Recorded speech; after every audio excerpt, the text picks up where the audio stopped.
Learners, welcome to study Medha academy.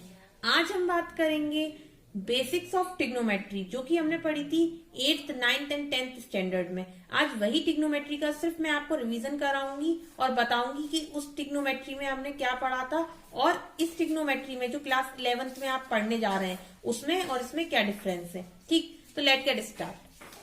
सबसे पहले trigonometry basics में मैंने आपको फर्स्ट लेक्चर में बताया था कि ट्रिग्नोमेट्री क्या होती है। ट्रिग्नोमेट्री का मतलब होता है एक ट्राइंगल और ट्राइंगल के साथ साथ उसमें उसके एक थीटा मतलब एंगल और उसकी साइड का मेजरमेंट करना, इसे बोलते हैं हम ट्रिग्नोमेट्री। ये मैंने आपको बताया था।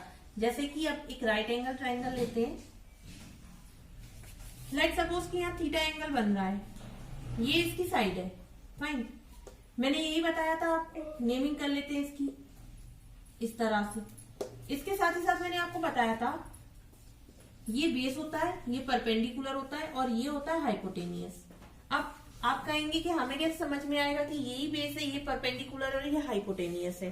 देखिए, ऑलवेज रिमेम्बर कि सबसे लॉन्गेस्ट मतलब longest side of an right angle triangle is known as a hypotenuse. ठीक, सबसे लॉन्गेस्ट साइड जो होगी वो कहलाती है हाइपोटेनियस। उसके बाद में थीटा जो है, ये जो एंगल बन रहा है जहां से और जहां तक बन रहा है वो हमेशा बेस बनेगा। मतलब कि बेस हमेशा याद रखिए, बेस कैसे बनता है, जब जो थीटा एंगल है वो जहां से जहां तक बनता है तो उसे हम बोलते हैं बेस, और उसके सामने जो बनता है वो परपेंडिकुलर कहलाता है। मतलब थीटा एंगल के करेक्ट सामने जो बनेगा वो परपेंडिकुलर, मतलब कि राइट एंगल ट्राइंगल जिसपे स्टैंड कर रहा है उसे हम बोलते हैं परपेंडिकुलर। दैट मीन्स 90 डिग्री का एंगल। तो ये होता है perpendicular. Longest height known as hypotenuse और इसे बोलते हैं हम बेस। ये हो गया हमारा बेसिक। ठीक, अब बेसिक के साथ साथ हमने हमने ट्रिग्नोमेट्रिक रेशियोज पढ़े थे कुछ। ट्रिग्नोमेट्रिक रेशियोज पढ़े थे कुछ। देखिए, ट्रिग्नोमेट्रिक रेशियो क्या होते थे, साइन थीटा, कॉस थीटा और टेन थीटा। इसके जस्ट अपोजिट भी पढ़े थे। इसके अपोजिट क्या था, साइन थीटा का जस्ट उल्टा क्या कहलाता था, कॉसेक थीटा। कॉस थीटा का उल्टा सेक थीटा और टेन थीटा का उल्टा कॉट थीटा।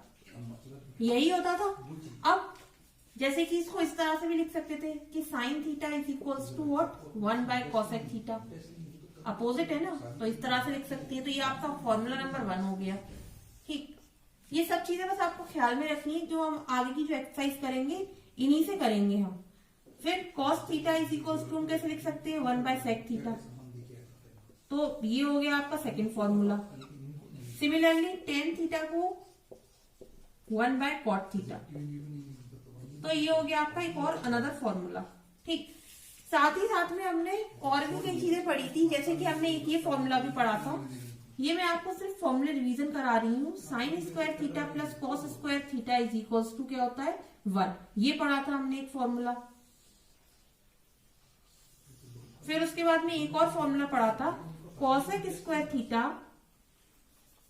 ये देखिए, cosec square theta minus cot square theta is equals to 1। इसको इस तरह से भी लिख सकते हैं, ये वाला फॉर्मूला। इसको इस तरह से भी लिख सकते हैं। ये देखिए, यहाँ लिख के बता रही हूं मैं, 1 plus cot square theta is equals to cosec square theta. इस तरह से भी लिख सकते हैं इसको। तो ये देखिए, ये हो गया। एक और फॉर्मूला था एक लास्ट फॉर्मूला था हमारा, ये sec square theta minus tan square theta is equals to 1। ये भी एक फॉर्मूला था।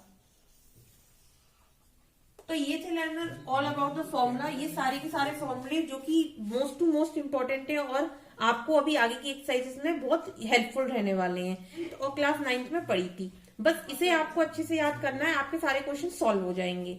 तो देखिए, टेबल में हमने क्या पढ़ा था पहले, 0 डिग्री, 30 डिग्री, 45 डिग्री, 60 डिग्री और 90 डिग्री, इतना ही पढ़ते थे हम। और साथ ही साथ में हमने ये पढ़ा था साइन, कॉस, टेन, थीटा, इन सब की वैल्यूज निकालते थे। बट यहाँ अब थोड़ा सा अलग है और थोड़ा सा चेंज है। बस 90 डिग्री तक पढ़ते थे हम, अब हम पढ़ेंगे थोड़ा सा और आगे, 180 डिग्री, 270 डिग्री और 360 डिग्री। मतलब कि एक कंप्लीट एंगल के बारे में पढ़ेंगे हम। 360 डिग्री तक मतलब कंप्लीट एंगल। ठीक, तो अब हमें 3 एंगल और बढ़ाने, 180, 270 और 360। इनकी वैल्यूज को और याद करना पड़ेगा। अब देखिए, साथ में आप यहाँ देख रहे हैं पाई बाय 6 लिखा है मैंने, पाई बाय 4 लिखा है, पाई बाय 3, पाई बाय 2। तो मैंने आपको पहले बताया था कि पाई का मतलब क्या होता है 180, ठीक। तो पाई का मतलब होता है 180 डिग्री। अब 180 डिग्री, अब ये 30 डिग्री लिखा हुआ है यहाँ पर, 30 को किस तरह से लिख सकते हैं, 180/6 लिख सकते हैं, तो 30 आ जाएगा हमारा। इसी तरीके से 45 को कैसे लिख सकते हैं, 180/4 मतलब कि 45। इसी तरीके से मैंने पूरा ये देखिए लिख रखा है। पाई का मतलब 180 होता है, तो मैंने पाई लिख दिया सीधा यहाँ पर। 270 मतलब 3π/2, और 360 मतलब पाई मतलब क्या होता है 180, और उसमें 2 का मल्टीप्लाई कर देंगे 360 आ जाएगा। तो ये मैंने लिख रखा है। अब हमें केवल और केवल साइन की वैल्यूज को याद करना है, कॉस की वैल्यू अपने आप में आ जाती है, यही पढ़ा था हमने। तो देखिए साइन 0 मतलब 0, साइन 30 मतलब 1/2, 45 मतलब 1/√2, और साइन 60 मतलब √3/2, और 90 का मतलब 1। ये इतना हमें पता है। साथ ही साथ में कॉस का कैसे निकालते थे हम, जस्ट इसको उल्टा कर देते थे, मतलब यहाँ से ये 90 जो है 90 को यहाँ 0 पे लेके आ जाते थे, और 0 को जो है वो 90 पे लेके आ जाते थे, और वैल्यू जो है वो चेंज कर देते थे, बस ये होता था। और tan थीटा का मतलब क्या होता था हमारा, 0 पहला, उसके बाद में 1/√3, फिर उसके बाद में 45 की वैल्यू 1, फिर √3, 60 की वैल्यू, उसके बाद में यहाँ पर रहता था ये 90 मतलब नॉट डिफाइंड, ठीक। ये हमें पता है। अब मैं आपको इसके आगे का याद करवाती हूँ कि किस तरह से हम इसके आगे याद कर सकते हैं। मैंने यहाँ एक एरो बनाया है 0 से 180, मतलब कि आप जो है 180 की वैल्यू कैसे निकाल सकते हैं, जो आपका यहाँ पर 0 है, जितना भी 0 की जितनी वैल्यू, मतलब साइन की वैल्यू, कॉस की वैल्यू और tan की वैल्यू, वो सारी की सारी उठा के यहाँ रख लो। बस साथ ही साथ क्या करना है, इसमें माइनस का मल्टीप्लाई करना है। तो 0 में माइनस का मल्टीप्लाई करना कोई मतलब नहीं, 0 ऐसे लिख दो, माइनस यहाँ पर ही 1 लिखा हुआ है, इसमें माइनस का मल्टीप्लाई करके लिख दो, 0 को ऐसा का ऐसा लिख दो, तो ये बन गया आपका 180 बन गया। इसके बाद में आपको 270, देखिए मैंने 90 से 270 पे एरो बनाया है, तो बस इसको भी आपको सेम यही क्राइटेरिया फॉलो करना है। यहाँ पर भी आपको माइनस का मल्टीप्लाई करना है, और सारी की सारी वैल्यू ऐसी की ऐसी रखनी है। तो देखिए 1 ना 270 डिग्री, 270 डिग्री ना 270 डिग्री, 270 डिग्री देखिए मैंने एरो बना रखा है 90 और 270, जैसे कि मैंने अभी आपको बताया 0 से 180 वाला, तो वैसे ही कॉन्सेप्ट यहाँ लगा है 90 से 270, मतलब 270 को भी हमें याद करने की जरूरत नहीं है। जैसा कि 90 देख रहे हैं आप, वैसा का वैसा 270, आपको बस क्या करना है, यहाँ माइनस का मल्टीप्लाई कर देना है। यहाँ देखिए 1 है तो यहाँ -1, 0 है तो 0 ऐसा का ऐसा, नॉट डिफाइन तो नॉट डिफाइन ऐसा का ऐसा। तो ये सिमिलर है बिल्कुल आपका 90 270 के, ठीक। जैसे कि मैंने बताया था 0 180 के सिमिलर है। तो ये कुछ याद करने के तरीके हैं जिससे कि हम याद कर सकते हैं किसको, 180, 270 और 360 डिग्री को। देखिए आप 360 डिग्री में 0 1 और 0, बस आपको इतना याद रखना है कि यहाँ 0 होता है, यहाँ 1 होता है और यहाँ 0 होता है। अब हमने साइन कॉस और tan निकाल लिया, तो कॉसेक सेक और कॉट तो इजीली निकाल सकते हैं। तो कॉसेक कैसे निकालेंगे, जस्ट इसका उल्टा करना है हमें, तो 0, फिर उसके बाद में आगे जाएंगे तो 30 डिग्री 1/2 है, तो यहाँ कितना हो जाएगा कॉसेक 2, उल्टा होता है ना ये, तो देखिए 1/√2, तो ये कितना हो जाएगा √2, ये √3/2 है, तो ये कितना हो जाएगा 2/√3।